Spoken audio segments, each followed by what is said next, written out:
તો અમદાવાદના ભાડજમાં પણ વરસાદ બાદ જળબંબાકારની સ્થિતિ સર્જાઈ। ભાડજના સુપર સિટી રોડ પર પાણી ભરાયા। સુપર સિટીનો મુખ્ય માર્ગ પાણીમાં ગરકાવ થયો છે। અડધો વિસ્તાર ઓડા અને અડધો કલોલ હદમાં આવેલો છે, ત્યારે કન્સ્ટ્રક્શન સાઇટ અને ડ્રેનેજને કારણે પાણી અહીંયા ભરાઈ રહે છે। ભાડજમાં કરોડોના બંગલાઓ ફરતે પાણી જ પાણી જોવા મળી રહ્યું છે। વરસાદ બાદ સુપર સિટી વિસ્તારમાં જળબંબાકારની સ્થિતિ છે, તો હદના વિવાદમાં ફસાયેલા વિસ્તારમાં પાણીનો ભરાવો થયો છે। ડ્રેનેજ લાઇન ચોકઅપ થતા સ્થાનિકો પરેશાન થઈ ગયા છે। સુપર સિટી રોડ પર નદી વહેતી હોય તેવા દ્રશ્યો જોવા મળ્યા। કરોડોના આલિશાન બંગલાઓ પૂરના પાણીમાં ઘેરાઈ ગયા છે। વરસાદી પાણીના નિકાલ માટે તંત્ર હર હંમેશની જેમ નિષ્ફળ સાબિત થયું છે। ભાડજમાં પાણી ભરાતા વાહન ચાલકોની હાલત કફોડી બની છે। કન્સ્ટ્રક્શન સાઇટની બેદરકારીથી પાણી ભરાયાની બૂમો દરરોજ પડે છે। ઓડા અને કલોલ તંત્રની લાપરવાહી સામે પણ સ્થાનિકોમાં આક્રોશ છે।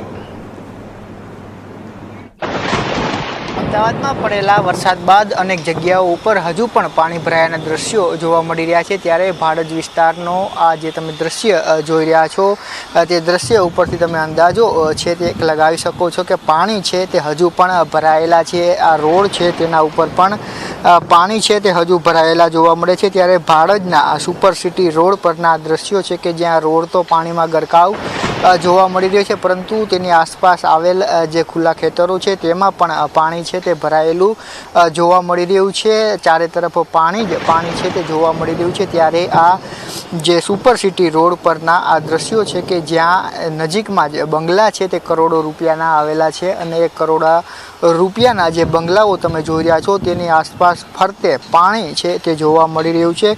આનું કારણ એ છે કે કન્સ્ટ્રક્શન સાઇટો છે તે આજુબાજુમાં આવેલી છે, તેની સાથે ડ્રેનેજ લાઇનના કારણે પણ પાણીનો છે તે ભરાવો જોવા મળી રહ્યો છે। અડધો વિસ્તાર છે તે આ ઓડામાં આવે છે ને અડધો વિસ્તાર છે તે કલોલની હદમાં આવે છે, જેને લઈને પણ કામગીરી છે તે યોગ્ય રીતે ન થતી હોય એ પ્રકારે સ્થાનિકો છે તે માની રહ્યા છે। ત્યારે આસપાસ જે પાણીનો નિકાલ છે તે આ નથી થઈ રહ્યો ને તેને કારણે પાણીનો ભરાવો છે તે અત્યારે થયો છે, ને તેને કારણે આ સમગ્ર રોડ છે તે પાણીમાં ગરકાવ જોવા મળી રહ્યો છે। ત્યારે મહત્ત્વની વાત છે કે આ વિસ્તાર છે તે અત્યારે ડેવલપ થઈ રહ્યો છે ને રહેણાંક મકાનો છે તે બની રહ્યા છે। મોટી મોટી જે ઇમારતો છે તે બનવાની શરૂઆત થઈ છે, ને એ પહેલાં આ રોડ ઉપરના આ દ્રશ્યો છે તે તંત્ર માટે અને જે લોકો અહીં રહેવા આવવાના છે તેના માટે ક્યાંક ને ક્યાંક ચિંતાજનક રીતે જોવા મળી રહ્યા છે। કેમેરા પર્સન હર્ષ સાથે જયેશ ચૌહાણ, ન્યૂઝ કેપિટલ, અમદાવાદ।